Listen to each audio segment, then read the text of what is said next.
I just had a major technical fault. Everything just shut down and I had to reboot. It's a real panic time when everything's just about to start and suddenly you've got the situation where suddenly your whole screen goes blank. So apologies for that. You might have had a little delay before I came on screen. But welcome to this latest edition of Supply Chain Talk.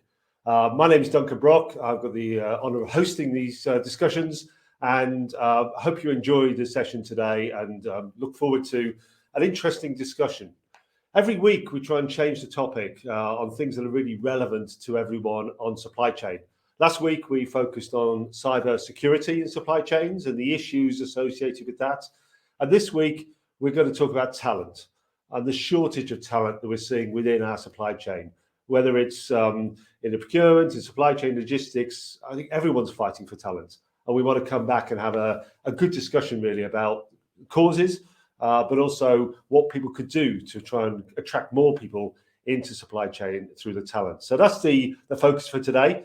I've got a couple of guests joining me, and I'll bring them on in a minute to actually sort of broad some discussion around this. But it'd be great for everyone to sort of meet and hear from them. You'll see within Supply Chain Talk, if you haven't joined us before, there's the ability to have chat, and I see already that there's a few of you putting in your chat. So thanks to you, and welcome to Mark and to John and to Liam and Donald. So Björn, thanks for joining us. Please use the chat to add comments, to give views on things as they go through. But also you've got an ability to ask questions. So what we'd like you to do is, as you're listening to the topic, the guests, and you've got specific questions, please use the Q&A. Ask any questions you've got. And then one thing as an incentive is we've got some delightful Supply Chain Talk mugs, which have just arrived through the supply chain. They should have been here last week, but hey, supply chain shortages we're all facing at the moment. But if you would like to get your hands on a Supply Chain Talk mug, I'll be awarding it at the end to that person who asks probably the best question or the funniest question, or maybe the best comment that's made through chat. So please do get involved, and you have the opportunity at some point to get the supply chain mug itself. So Supply Chain Talk mug. So let's move on. So topic today is supply chain shortage and the issues of talent across the supply chain. What we want to do probably is, first of all, focus a bit on the broader picture, also the macro picture of issues to do with shortage of labour. And there's an article which is that we were focusing on, which is about the fact that everywhere is focusing a shortage of talent and shortage of labour. And that article that I think we're going to put up in a minute is really sort of highlighting the fact that there are millions of shortages of jobs, but why? What's the concerns and what's the issues around that? To help me to bring this article to life, and I'll bring a few of the extracts of it to a minute, I'd like to bring in Glenn Bradley. So if Glenn, if you could join us. Glenn's going to come in. He's supply chain manager of materials processing at Terex Corporation, based out in Northern Ireland. Says in his bio, 37 years of working life in public and private sectors of international industry, operating as a director and senior management level, a chartered member of the Institute of Directors in Ireland, Institute of Export and International Trade, Institute of Freight Professionals, and Institute of Purchasing and Supply. So really good experience, Glenn, and delighted to have you with us today. So welcome to this episode of Supply Chain Talk. Thanks very much. It's a pleasure to be here. So Glenn, the article that I want to focus on is this one talking about millions of job shortages. And when I did a quick run through it, some of the themes I think coming through are very much about the fact that it isn't all about pay. There is a shortage of talent, and people are trying to sort of fight for people. But actually, there's a lot of, I suppose, fundamental issues here in all sectors about people voting with their feet to go to different roles, people retiring, people have built up savings as they've gone through the pandemic, and maybe they've got a bit of a buffer, so they may not want to get back into jobs at the moment. And actually, we know there's an issue to do with immigration and immigration challenges. It seems to be in all countries. So that's sort of my perspective. What's your take on this? What's your view in terms of this this shortage of labour that we're all facing, and presumably you're facing exactly the same within your role in Terex as well. Yep, absolutely. I mean, you bordered on it. I mean, with material scarcity, with increasing freight costs, with difficult demands forecasting, we've got port congestions, we've got changing consumer and producer attitudes, and then to add to that, with worker shortages. Why do I personally believe it's happening? I think the pandemic caused the world to pause and to think. And in that thinking process, I believe that well-being came to the fore. So this notion that people would work became less important. People started, the fear factor of the pandemic, I think, scared people because millions were literally dying from a disease that 3 years ago was largely unheard of and unknown. And it refocused people's minds to what is important in life. And I believe that many people are making the decision that family and their well-being in the sense of their health and their mental health in particular is of prime importance. I believe that is driving work from home, or the choice to work from home. I believe that is driving people to think more strategically of the job that they want to do so that they are nearer home, they are less pressurized, that this attitude of almost work, how could you put it, work to the death is gone, and it's gone inextricably for forever. I don't think it's ever going to come back. The slow birth rate, particularly in Europe, has definitely added to, as that was happening, the slow birth rate was then impacting into that, making worker shortages increase. And in the specific of where I am here in Northern Ireland, I believe there's two other factors have been a prime consideration. Our aging population has made it possible for people to retire. Yeah. So boom, pandemic, work from home. I actually like this. I think I don't want to go back to work. Okay, honey, how can we work out our finances so that we can retire early? I think that is happening hugely across Northern Ireland, wider Ireland, and Britain in particular, and then into Europe. But the other factor that certainly here has impacted us is Brexit. Right. And Brexit, from the point of view of the visa rules for EU workers, has been an absolute disaster for the local workforce. I'm located in the brand Power Screens manufacturing plant here in Dungannon. And it is safe to say that post-Brexit and the change of visa rules has seen local human resources dwindle significantly to such an extent that we are facing serious worker shortages, and particularly within welders and the manufacturing processing side, within fitters. But not only that, within the skill set of, if I'm trying to recruit a purchaser now, or recruit a logistician, somebody that's a logistics controller, it's near on impossible from the local market. And therefore, we have to widen the net, look at an all-Ireland basis, potentially look at even further afield. And then that brings in the other dilemma of what we know, which is, well, more people now want to work from home. They want that greater balance of work life, and they want their well-being to actually be a priority within the setup of the organized or with the setup of their work offer. And that's the difficulties that I believe are the major flows into why we're facing worker shortages across numerous supply chains locally and globally. And I think you've highlighted there the specifics in Northern Ireland, and obviously a very sort of like small market, a small pool of people you can pull from. Yeah. But it's interesting when I talk to people in other countries, And you look at, again, the article talks about, broadly Europe, but actually each country in Europe seems to be suffering very similar issues. And it's interesting when you talk about shortages, and we say, well, we're short of these people. They must all be working in Eastern Europe or elsewhere. And then they'll go, well, we're short of people. So this sort of this drain of talent, this drain of people out of the workforce, which I think is what you just described really well there, is then sort of causing an issue around. And actually, we've just got a really interesting question that's come in from Liam, I think, Liam Yeo. Thank you for that. About does that make it an employees market?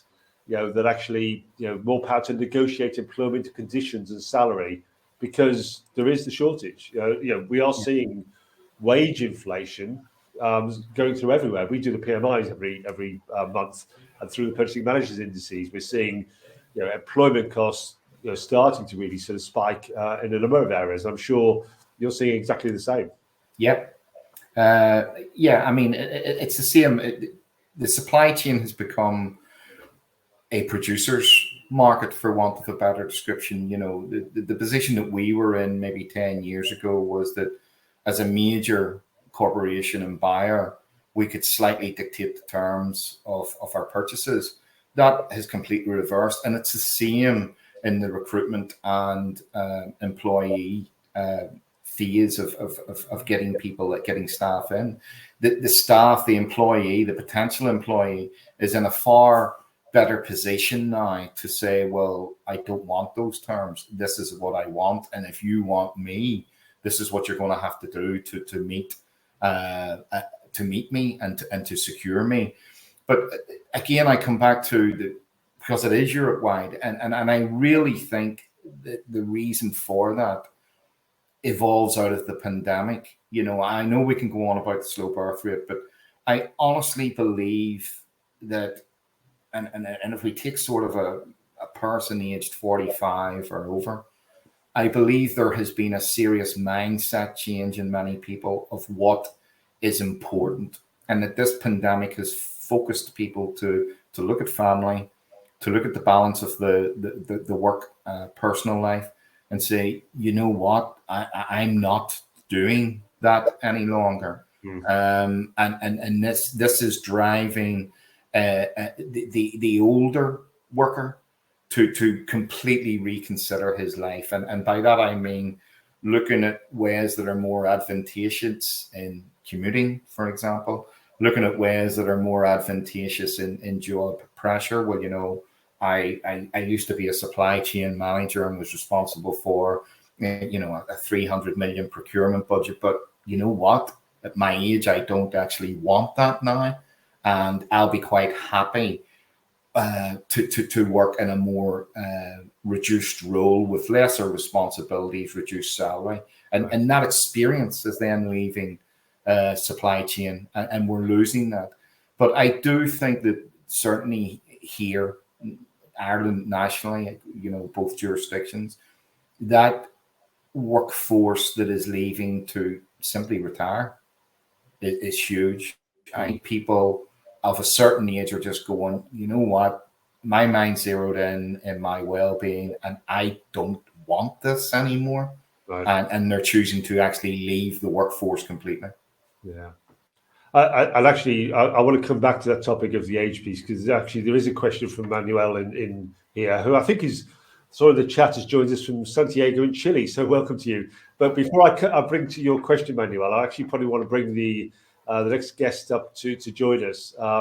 So we've got Dr. Sarush Sagiri, who is going to join us. So welcome to you, Sarush. Thank you for joining us. I've also got your bio to read out, and you've got the Senior Lecturer and Course Director of Logistics, Procurement and Supply Chain Management at Cranfield University School of Management. That's probably one of the longest job titles I've read out recently. So welcome to you. He's got a BSc and MSc degrees in Industrial Engineering and a PhD in Operations and Supply Chain Management from the University of East Anglia. He's published 2 book chapters and more than 10 articles in journals and conferences and professional magazines. So very active and involved in research and consultancy in this whole space. An academic perspective, but a very sort of I suppose, applied knowledge that you're going to bring to the discussion. So, Suresh, welcome to you. And maybe before we get onto this, talking about the workforce, let's bring you in on this whole sort of macro issue associated with worker shortages. What's your take on this? Thank you very much, Duncan. Hello, everyone. Thank you for the introduction. In brief, I can say I certainly agree with the points Glenn raised earlier, but I also want to emphasize all those problems, particularly the COVID-19, just made that tip of the iceberg more visible. And this problem of shortage of talent in supply chain is something which has been reported for about, I can say, more than 10 years since I started learning about this topic in further detail and doing some research about that. If you go back, there were some reports in some of those emerging economies and developing countries. In China, they had massive shortage of talent in supply chain area. There were reports around that in 2007. And later in 2014, another report repeated that again. And we recently see again the same problem they have. So it is not affected by Brexit or other problems. They had this shortage of talents in supply chain. Very similar reports in different dates published in South Africa. And if we search even further, we see that in many countries across Europe and all around the world, they have this type of shortages in different parts of the supply chain. And the reports you shared earlier, that article, it's also emphasized the major problem in this field in United States and North America. So this is something global, as you correctly addressed. If we went back to some of the causes or root causes, some of them well documented since long time ago, but some of them are now more recent and reapprove or those earlier causes. And sometimes we find some new reasons why this happened. The demographic is absolutely right. That's one of the main reasons that Glenn explained that very well. The other part, on top of what the points mentioned earlier, is the changes in those skill sets and capabilities now we need. So the whole supply chain role now, when you say supply chain management, it's referred to many things. And we need to back and see if we have a detailed job profile for supply chain management. There are many things one person is expected from one person to do, and different companies in different sectors or industries, they might mean different things by supply chain management. Part of that is focusing on demand planning. Some of them fully focus on operational side, like warehouse management. Some others referring to the relationship management with the suppliers. Procurement side of that, or logistics side of that. So there are many things, and even within each of those areas, the type of skills and capabilities we need of people are changing. We need them in much higher level. They should be a good decision maker, and they should do a number of things one after the other.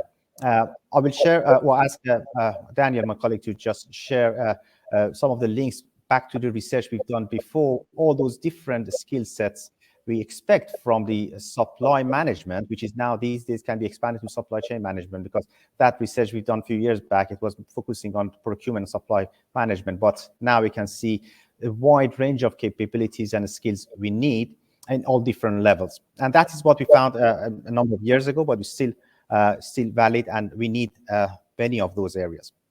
That is part of that. So that is changing the skill sets. We address, we back to them in further detail.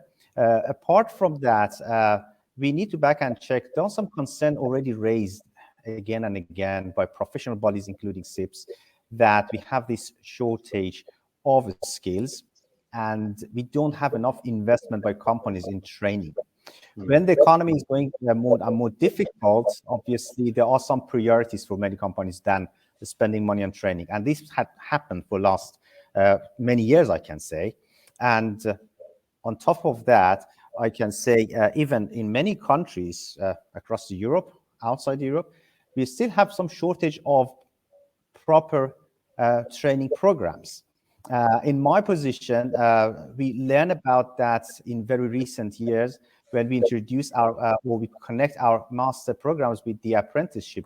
And then we try to find better understanding of what the job market needs and do all these adjustments. But all around all the universities, other trainers, we still need more specialist type of programs, not necessarily degrees or master, but all different type of trainings. It shouldn't be necessarily fully academic. It can be very much linked with the industry and sort of executive programs. But we need to work on that, find what the job market needs, and together come up with new sets of the training programs. Some of them should be quick because the job market needs them as quick as possible. Some of them takes longer time to train people when it goes, for example, to digital supply chain and those areas. These are just my brief understanding of the challenge, but there are lots of details we can share, we can discuss from now. That's brilliant, thank you. And I agree with you. I think there was actually, I was just going through the supply management, some news stories that came through, must have been yesterday or this morning, that I get as a feed every day, and that issue of salary versus training, that, you know, retention of people.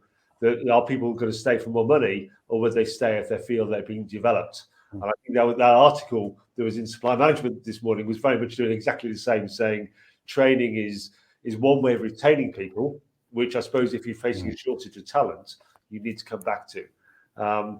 But I think so. Thank you for that. And I think, you know, Glenn, a lot of what Suresh talked about there was specifically focusing on specific roles. And actually, there's a question that came in from John Richards about, you know, the term supply chain can describe such a broad range of roles, including truck drivers, warehouse workers, high-paid senior execs. There's no real supply chain job. And is that part of the problem? Yeah, we're talking about a shortage of talent in supply chain, but supply chain roles there's such a broad role that actually, are we really treating it in the right way as a profession to get people in? What's your view?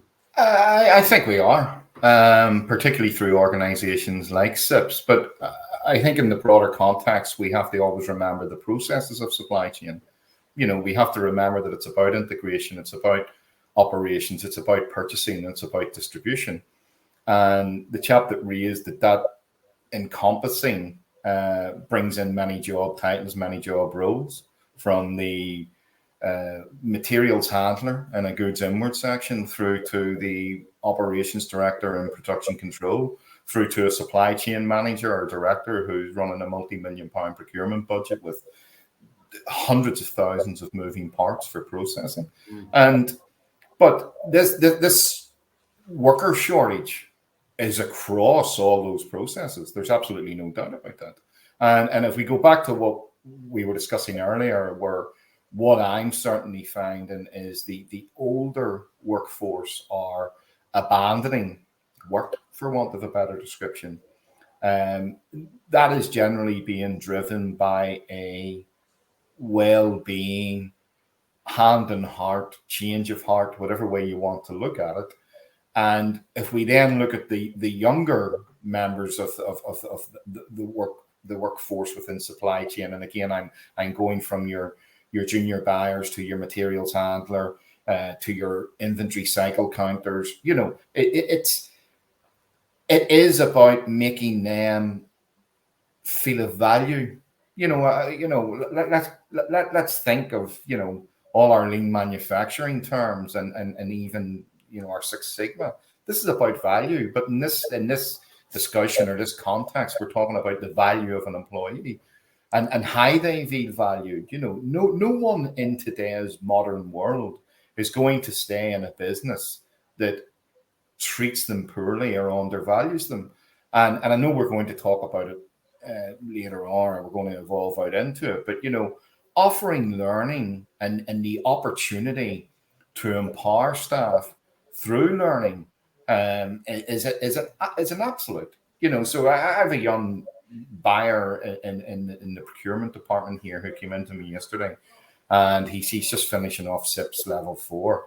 And I actually said, you know, now when you do this, I want you to take a break from SIPS because you're young. You don't need to charge ahead. That this will come.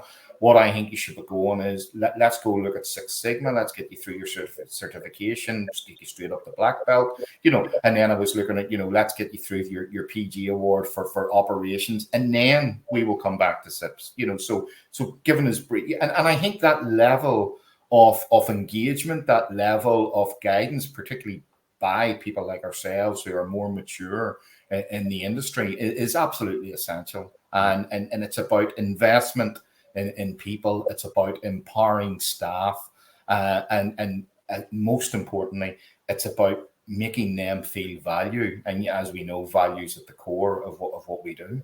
Yeah, which I think builds on your comments, Sarush, about the need to invest in the skills and the capabilities, and we will come back onto that one. I think maybe you probably answered the question that I think was up there from Manuel, which was around sort of the age bias and whether or not we're actually sort of neglecting the older people in this sort of focus. But I don't think, certainly what you described and what we're seeing is probably not an age bias in recruiting. It's actually those people aren't in the marketplace at the moment because they're deciding to go off and do something else, and maybe that is a dynamic and change that we're seeing as we go through. So I think you've sort of answered that question as you've gone through. Yeah. But I mean, so what do we do? I mean, with the shortage that we've got and with the challenges we've got, we can talk about retention and the skills and the training and the focus on that. And I think Glenn, you just touched on there, building the people up, getting those breadth of skills. But I suppose looking to some of the talking points we wanted to come to here, is there a way of attracting people out of other professions and other sectors into supply chain? Is there a way of looking at skills that we need in supply chain and maybe getting those skills transferred? Are they transferable from other areas, other professions that we could bring in and bring the talent in that we're missing in the supply chain? I mean, what's your thoughts? Firstly, the answer is yes. It's absolutely essential. But I've always had this thing about people that work in supply chain, particularly purchasing. I think we're a bit sadomasochistic in a sense, in that we lend ourselves to get a beating for all the reasons that we know of the things that can go wrong in a supply chain. But yes, I agree that we need a roadmap to attract people into those four processes of supply chain: the integration, the operations, the purchasing, and the distribution side. And I therefore believe that within business, we need to be breaking it down, that we analyze the current business models that we have, and we look and we say, are these fit for purpose in today's world? Because the world has irreversibly changed. And while I think things may plateau over, towards the end of 2023 into 2024, I don't believe that we're going to be in a position where it was pre-pandemic ever again. It's a bit like the recession of 2008-10. I think we'll have gone through it, and it won't ever go back. So businesses need to sit down, analyze their business model, and look to updating it, and saying, what does this mean for us? I then think that everybody needs to a roadmap, devise a roadmap. And by that, what I mean is they need to study what opportunities are they offering for learning and career advancement within supply chain. What skills can they add, bring value to a member of staff? The other thing that they need to be looking at is the toolkits that they can use. And by toolkits, I could mean an external provider coming in to do training, through to internal training, through to that, to digitalization, through to systems, through to mechanisms and processes. It's about toolkits that are the culture of the future, that provide that, I'm trying to think of words here, end-to-end facility that enables MRP. Right. And I think that through those processes, it's then about considering how they can use tech and the staff to then leverage the next way forward. So Business model assessment and analyst update. Is this fit for purpose for now and for the future? The world has changed. Opportunities for staff and employees, key training, empowering staff. Empowerment, I think, is a really good asset to throw around. What toolkits are we going to use? And by toolkits, I mean the broad spectrum, from training to processes to digitalization to automation, maybe, and AI. And then bringing that all together so that there is a clear, definitive path for the future that enables people to look at supply chain, regardless of the process, and say, you know what, I'd like to be a part of that.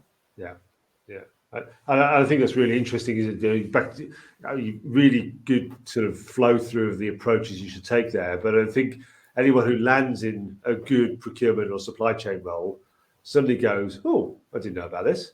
Oh, I'm really enjoying this. You know, why didn't I find about this in the past?" And I often have that conversation with people about, you know, once you are there, you sort of realise the breadth of it, the impact you can make, the impact of the organisation you can make.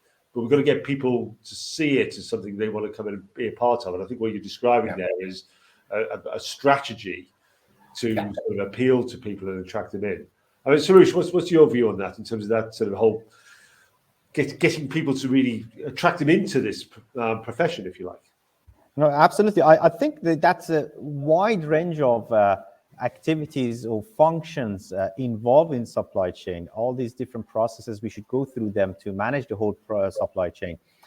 Makes it even more interesting, and can actually is welcoming people from other sectors, finance, marketing, HR, because they can contribute to different parts of this process of supply chain management, and they can be supply chain managers. Again, depends on how we define that. In the same time, we can also promote this role very well. In that article I mentioned earlier, we try to find different levels of these talents and capabilities. And the very first step, we find out, okay, supply assurance, this is what we need. And it can include a wide range of skills like buying skills, technical skills, even the logistics part of that, how people can handle these material management activities. Then we can go a bit further, and we need some people who can handle the whole process of procurement, and negotiation is part of that, contract management, and these are quite very interesting set of skills that many people want to be involved.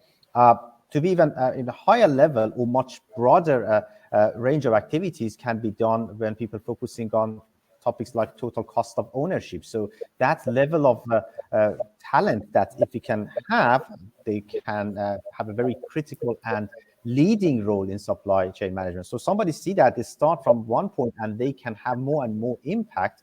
For example, in total cost of ownership, it's not just about cost management, but it's just understanding the concept of inventories, relationship with suppliers, supplier evaluation, quality stuff, quality management, even project management is part of that. And it can go even further. The higher level, we talk about demand management, when the people in supply chain should have a very good connection with people internally within the organization and also externally. And that is where we can attract people from other sectors like other industries or other sectors like marketing.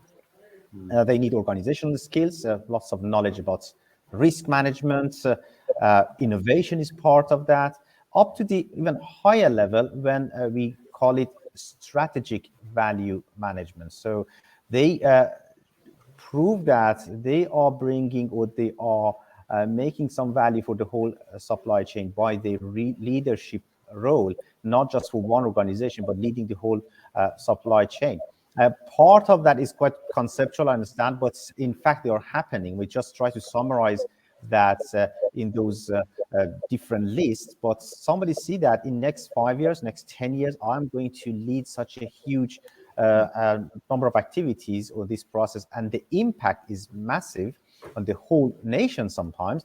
So this will be attractive for many of those people who are deciding which career path they want to do, including very young people who think about the type of industries or the type of job they want to choose or the type of degree they want to choose.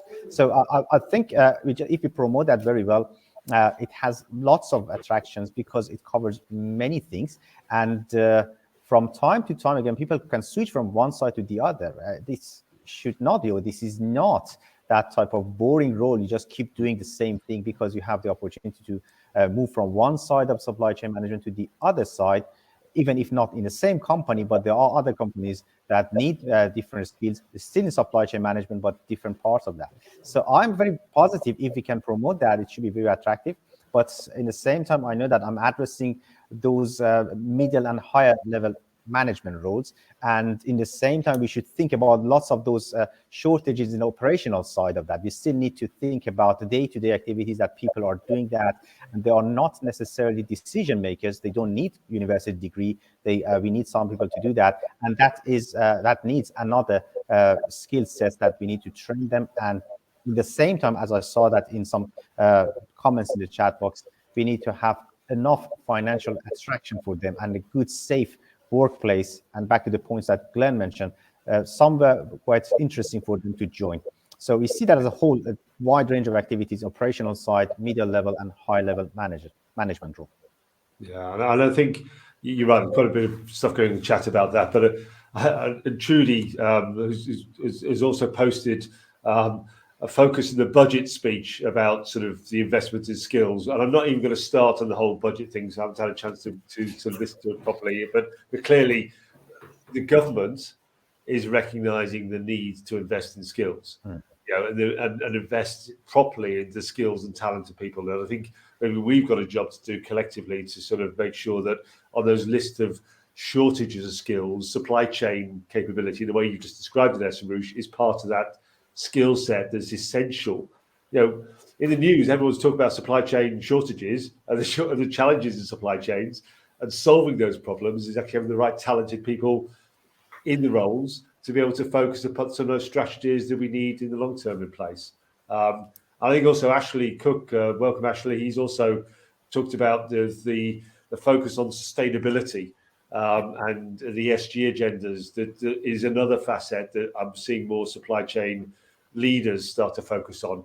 But actually, I'm not going to try and answer that question in this session, because next week we're going to be talking a bit more about sort of net carbon, obviously linked into COP26. So Ashley, great question. I'll probably cut and paste it. I'll leave it, and I'll bring it up in next week's episode on that. I'd like to come to the topic of, I suppose, digital skills and technical skills. What I've heard from a number of people when I've talked to them about these shortages is, people say, well, we need people with those digital skills. We need people with ability to be able to work in this new digital world. I've heard people talk about recruiting data scientists, digital experts to bring into their teams. How do we get people who are in traditional supply chain roles, whatever that would be, to start to move into this new technology world, digital world that we're all facing, to be able to build up those skills, because they're not easy to acquire, are they? So even now, I managed to press the wrong button as I was about to go live at this broadcast, and the whole thing crashed on me. How do you get to a point where we've got the right people with that skill set, and preparing people for this this new world that we're all operating in now, but will actually sort of get worse as we go forward? So, what's your thoughts, guys? Come back to what Sir Ed said and yourself had said. I think for the older generation like me within the supply chain world, and I age 16 and I'm 55 on my next birthday, and I have worked in supply chain all my life of one type or another. And I think it's very important for people of our age to lead by example. So, for example, in my previous role, I would have very much been into Tableau and Power BI, and yet in the role that I'm in now, I'm using Oracle and TMS, which for me personally is quite antiquated. And I think it's incumbent for people like ourselves, when we come across that or come across these systems and this digitalization and any other form of robotics or algorithms or whatever, that we embrace it. We don't fear something that we don't know, because AI, digitalization, algorithms, robotics, etc., they're not a fad.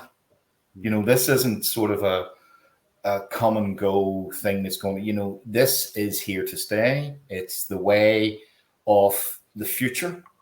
And like any of us in this journey of life, I think as we go through this in the supply chain world, it's best that we learn from our mistakes, because I think there's going to be a lot of mistakes as this happens. But I have very great faith in the young people that enter our industry from whatever side of the process that they come from, whether it's the integration, again, I go operations, you know, through the distribution.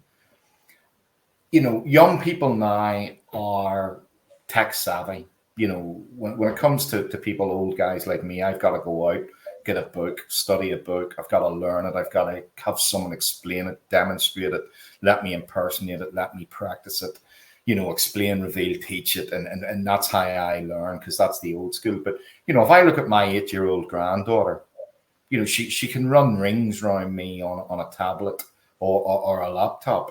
And I believe that people of my generation overthink it sometimes, the labor to it. And I actually think the younger people will create the jobs of the future using AI, using digitalization. You know, they will be the drivers of using smart algorithms. And you know, and in doing that, formal and informal learning processes will actually evolve them. And if they're evolving, our industry's evolving.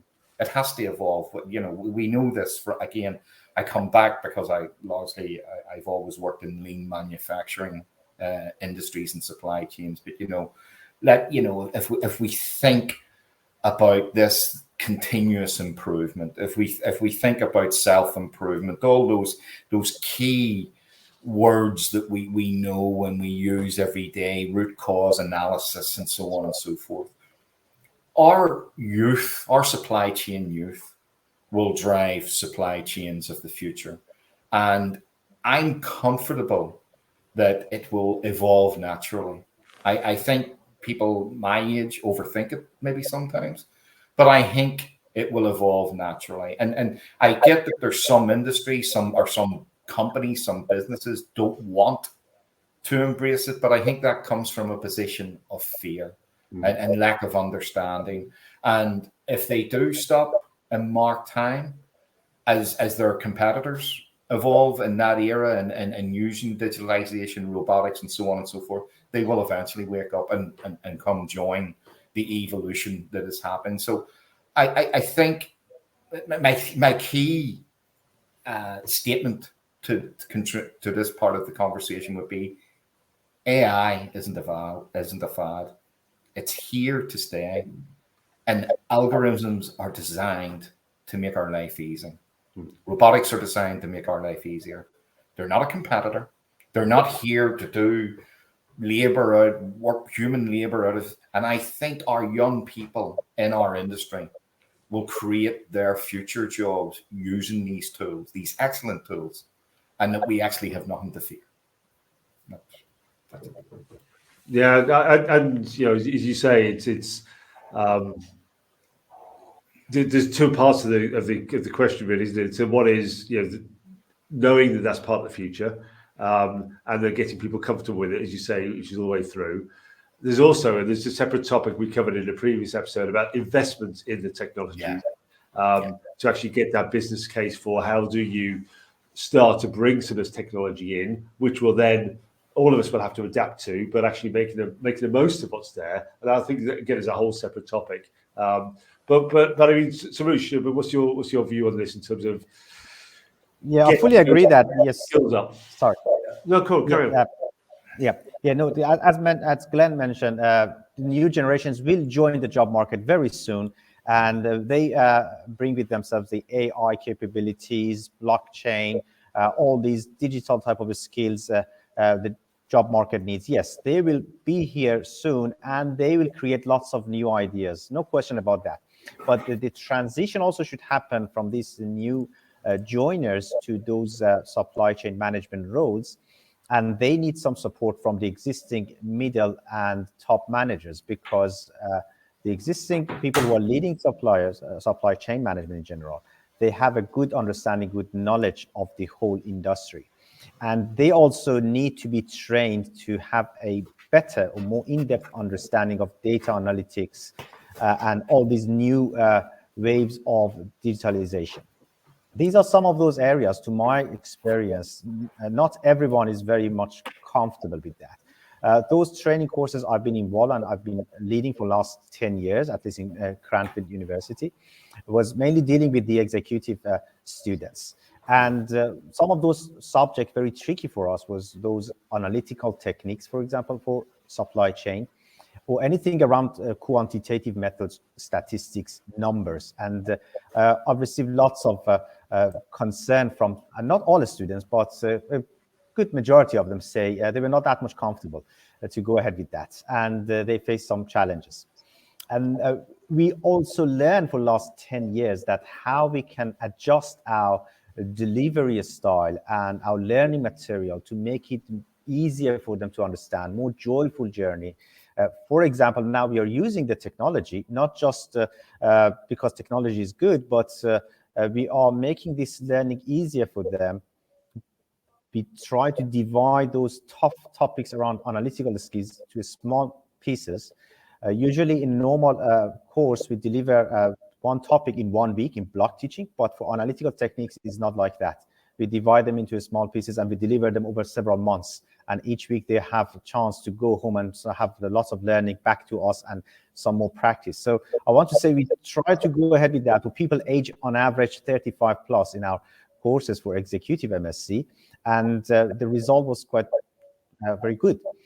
So they now have a much better understanding of details of these digital transformation, because many people say many things are all around us, but how much detail we know or the managers know, this is what we try to assure. And I can say that they have now very good in-depth knowledge of these topics. We don't expect them to sit down and do lots of coding. We don't expect them to be data scientists in that level, but the good knowledge they have about the whole supply chain, and then they have a good understanding of the details of these technologies, then they can lead them. We should not forget that, yes, technology is coming to us very fast and they are dominating all those areas, but we still need a proper decision-making process to see and to find when we need or where we need these technologies. Because we have all these smartphones everywhere doesn't mean that we should have every single process with an app on the mobile phones. Each of these technologies needs massive investment, and we need to make those smart investments.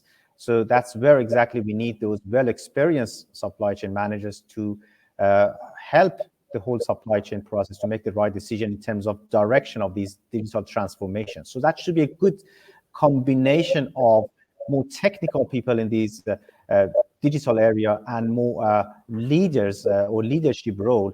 Together they can handle that.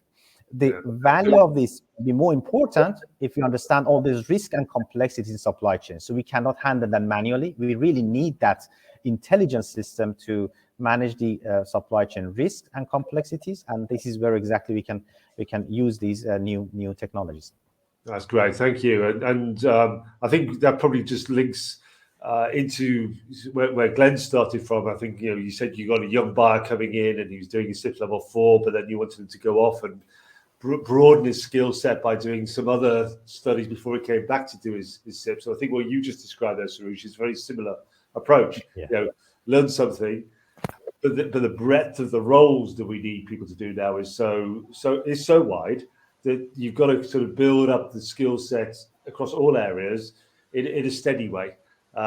Because actually you do need that breadth of talent, and you need the different mix of skills. And you just talked a lot about some of those. Glenn talked about the others. I mean, we're basically looking for superheroes in the future, I think, is probably what we need. We need those people who can pull all these levers. But actually, I mean, I think we need to probably wrap up, unfortunately. It's been a great conversation. But I think one of the takeaways is You're both talking very passionately about what supply chain roles are, the need for them, the investment in them, the skill set that's required. Getting the talent in is probably a key focus for us all. And we know within SIPS, we've looking at how we do attract people into the supply chain from all walks of life, whether it's coming in at an early stage or coming in out of another profession, because it is a great profession to be a part of. And I think we just got to continue to find ways of promoting that, pushing that. And I suppose Supply Chain Talk is one of our ways of trying to help people to understand a bit more about what it is and where it goes to. But we're certainly going to face a challenging time, I think, over the next couple of years here in terms of the needs of businesses for supply chain experts and the talent pool that we're trying to pull them through. And it's been great to have both of you giving your thoughts and inputs into that. So I'd like to thank Glenn, Sarush. Thank you. Really appreciate your time today. It's been excellent, and your insights and perspectives have been great. I'd also like to thank the people who've been adding stuff into chat and comments. It's been really good to see you joining in. I think Trudy probably gets the prize for the longest comment in chat about the budget, but thanks for that, Trudy. But also, I did say at the beginning that there would be one of these wonderful Supply Chain Talk mugs I'm going to give away. I think it's probably one of the first questions we answered actually was probably Liam Year about the market conditions and employees market, which I think was a theme we came back to. So we'll make sure that, Liam, we get the mug across to you. I can't guarantee the supply chain, but I'm sure we'll get it across to you in good time. So thank you for that. Next week, the episode is focusing on why supply chains must lead the race to net zero emissions. And the impact that can make. And obviously, with COP26 that's going on, I'm sure we'll get a lot more statements and initiatives coming through. But I think we all realise that supply chain has a huge role to play in the impact on net zero. So really looking forward to that discussion next week. So anyway, Glenn, Sarush, really appreciate your time today. Thank you for your participation. And those of you who've been joining, look forward to you joining another session of Supply Chain Talk. Thank you. Thanks, everyone. Thank you. Thank you. Bye.